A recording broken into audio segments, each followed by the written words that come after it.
are not there. You hear things that are not there. Okay. Think Andrea Yates, but you can be psychotic and still be homicidal, Nancy. And here's one the does thing. not rule out the other.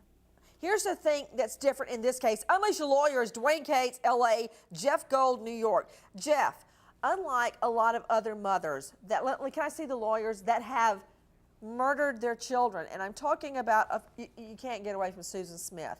Recently, we covered Julie Schenecker. I'll just use those two.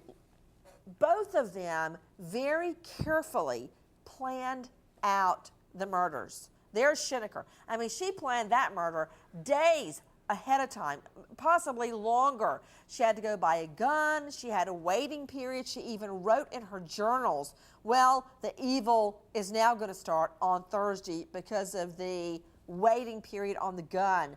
I mean, she planned the whole thing, and a jury agrees with my assessment. Then you've got, of course, Susan Smith, who her motive was to get with a new man. She wanted a new boyfriend, and he didn't want children. He didn't want a ready-made family. So she got rid of them and claimed her car was carjacked, and she killed the children, ran them into a lake in the seatbelt. They planned it all out. Here's the thing here, Jeff Gold. This mom doesn't seem to have planned anything. That morning, she sounded okay on the phone. All of a sudden, she's got a kitchen knife. Her 3 kids are dead. Right. This seems the clearest case where it may be insanity because she kills the 3 kids, one being the youngest baby, so she could have some postpartum attached to it. The husband agrees that she's probably crazy or that it's not homicidal. He wants her to be treated otherwise. You put all this together, she is the clearest of all those cases that really might be insanity. She stabs herself and she tries to kill her own mother. All those things together really lean towards a decent defense here. You know, the thing is, though, Dwayne Cates, her own defense attorney said the defense is going to be postpartum depression.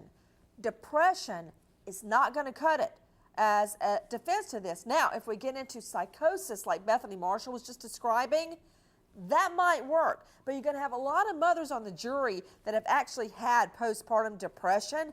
They may not buy it. Well, I agree, Nancy, and obviously this attorney hasn't consulted with an expert yet. She hasn't been evaluated. Right. They haven't gone through the whole process that they need to determine exactly what's going on. But it clearly looks like psychosis. I mean, she seems to be pretty normal. All of a sudden starts killing people.